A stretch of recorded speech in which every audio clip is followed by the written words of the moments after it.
To all the students of class 9. Today we are going to see the next topic. Till now we have read about operations on real number. हमने देखा था उसका addition, subtraction, multiplication and division कैसे किया जाता है किसी भी रैशनल और इरैशनल नंबर के साथ में। आज हम लोग देखेंगे कि उनका यूज़ करके हम किसी भी इरैशनल नंबर का डिनोमिनेटर को कैसे रैशनलाइज कर सकते हैं। For doing that we have to take care of the 3 formulas. ये हमेशा हमारे दिमाग में होना चाहिए। सबसे पहला तो अगर कोई 2 नंबर का स्क्वायर है, अंडर रूट है a और अंडर रूट है b, तो सिंपल सा फार्मूला जैसे a प्लस बी के होल स्क्वायर पे हम ओपन करते हैं। a प्लस बी के होल स्क्वायर पे जो होता है a square plus b square plus 2ab, उसी फार्मूला पे हम इसको ओपन करेंगे। ध्यान रखेंगे कि a नहीं है, हमारे पास अंडर रूट a है, तो अंडर रूट a का square plus under root b का स्क्वायर प्लस 2ab, ये हमें ध्यान में रखना होगा। तो जब भी हम रूट का स्क्वायर करते हैं तो वही नंबर बाहर निकल आता है, क्योंकि हम ये जानते हैं कि कोई भी रूट को 2 बार मल्टीप्लाई करने से वही नंबर एक्चुअली में मिलता है। ये हमने लास्ट वीडियो में देख रखा है। सिमिलरली अगर वो माइनस होगा तो बीच में माइनस का साइन आ जाएगा। और जो थर्ड वन है, this is the very important one, क्योंकि आगे सारे क्वेश्चन में हमें यही फार्मूला काम आने वाली है। a plus b into a minus b, ये फार्मूलाज आपने एल्जेब्रिक आइडेंटिटीज़ में पढ़ लिया है क्लास 8 में। तो आपको ये याद होना चाहिए कि अगर a plus b into a minus b होता है तो इसका फार्मूला होता है a square minus b square. तो वहीं पे हम लोग a कौन है, रूट a है, तो रूट a का स्क्वायर माइनस रूट b का स्क्वायर। तो इसके वजह ऐसा करने से क्या होता है, हमारा रूट ख़त्म हो जाता है, that is a minus b. वो इरैशनल नंबर से क्या बन जाता है, रैशनल नंबर। सो ये टॉपिक का मतलब ही यही है कि हमें इरैशनल को हटा के क्या करना है, रैशनलाइजेशन करना है, उसको रैशनल बनाना है। और किसको बनाना है, रैशनलाइजेशन ऑफ डिनोमिनेटर को। अगर कभी भी डिनोमिनेटर में इरैशनल नंबर दिख रहा है तो हम उसके आगे उसके साथ वर्क नहीं कर पाते हैं। पहले हम अपने डिनोमिनेटर को रैशनल बनाते हैं, फिर आगे काम करते हैं। Now let us see some examples. For understanding some examples you can see here, मैंने एक एग्जाम्पल लिया है रूट 2 प्लस रूट 3 का स्क्वायर। ना रूट ये a है, रूट b है, तो इसको हम लोग उस फार्मूला में खोलेंगे a square plus 2ab plus b square. तो ओपन करने के बाद आपका जो आंसर आएगा ये रूट 2 स्क्वायर बन जाएगा 2, रूट 3 स्क्वायर बन जाएगा 3, और ये 2 इंटू 3 मिल के हो गया 6, तो 2 रूट 6। अब हम क्या जानते हैं, जो भी होल नंबर्स उसको साथ में ऐड कर दो और रूट वाले को अलग रहने देते हैं। तो साथ में 2 एंड 3 ऐड हो गया, बना 5 प्लस 2 रूट 6। सिमिलरली अगर हमारे पास ये a plus b into a minus b के फॉर्म में हो, according to the formula it become a square minus b square. तो रूट 2 का स्क्वायर माइनस रूट 3 का स्क्वायर, ये था इरैशनल, बट स्क्वायर होने के बाद क्या बन गया, ये 2 माइनस 3, और 2 माइनस 3 हमें आता है करने के लिए, दैट इज़ -1।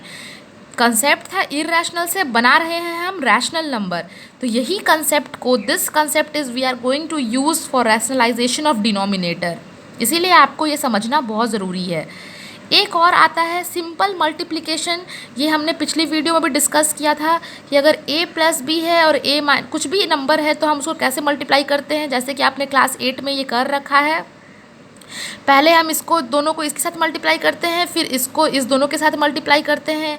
मतलब पहले एक बार रूट 2 लेंगे और ब्रैकेट वाले को लेंगे, फिर रूट प्लस रूट 3 लेंगे, फिर ब्रैकेट वाले को लेंगे।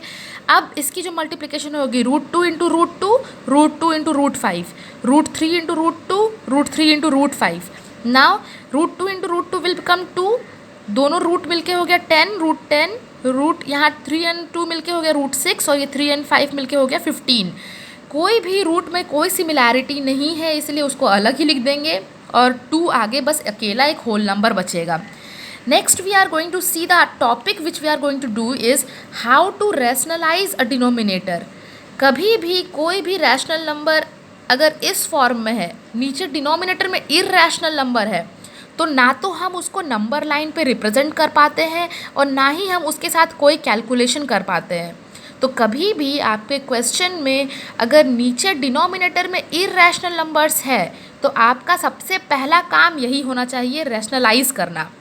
उसके डिनोमिनेटर से इर्रेशनल नंबर को हटा देना। अब इसके लिए हम क्या करते हैं, आप देखिए, √2 को हमें 2 बनाना है तो हमारे लिए एक फैक्टर चूज़ करना होगा कि क्या से उसको मल्टीप्लाई कर दे जो √2 बन के √2 से हट जाए। तो हमारे पास उस फैक्टर को नाम दिया गया है rationalising factor. The factor is known as rationalising factor. कि कौन सा रैशनलाइजिंग फैक्टर हम चूज़ करें जिसको मल्टीप्लाई कर देने से डिनोमिनेटर का रूट हट जाए।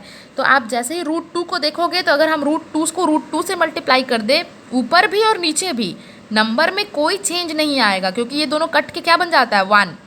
नंबर में कोई चेंज नहीं आना चाहिए, जो नीचे मल्टीप्लाई कर रहे हो वही ऊपर भी मल्टीप्लाई करेंगे ताकि हमारा नंबर बिल्कुल सेम रह जाए। और जैसे ही हमने √2 ऊपर भी √2 नीचे भी मल्टीप्लाई किया तो ये √2 एंड √2 बन के दोनों मिलके बन गए 2 और ऊपर में आया √2। अगर ऊपर में रूट हो दैट इज़ करेक्ट, क्योंकि हम इसे नंबर लाइन पर रिप्रेजेंट कर सकते हैं। लेकिन अगर नीचे में रूट होता है तो हमें उसे हटाना पड़ता है। We have to make them rationalise. तो this is the main topic of your chapter. इसके आगे आपको बहुत सारे क्वेश्चंस मिलने वाले हैं जिसमें आपको रैशनलाइजिंग फैक्टर को चूज़ करने सीखना होगा। Second question I am also showing you. इसके बाद हम बड़े बड़े क्वेश्चंस करेंगे। फिलहाल हम इनको देख लेते हैं। We have to rationalise 1/2 √7। Denominator में √7 है, √7 को हटाना है हमें, तो रैशनलाइजिंग फैक्टर कौन सा होगा, √7। तो ऊपर भी √7 से मल्टीप्लाई करेंगे और नीचे भी √7 से मल्टीप्लाई करेंगे। तो as we multiply 2 × √7 will become 7, 2 × 7 will become 14 और ऊपर आ गया √7. So in the next video we will see more questions about rationalizing of denominator. Please understand the topic, it is very important, and see the video nicely.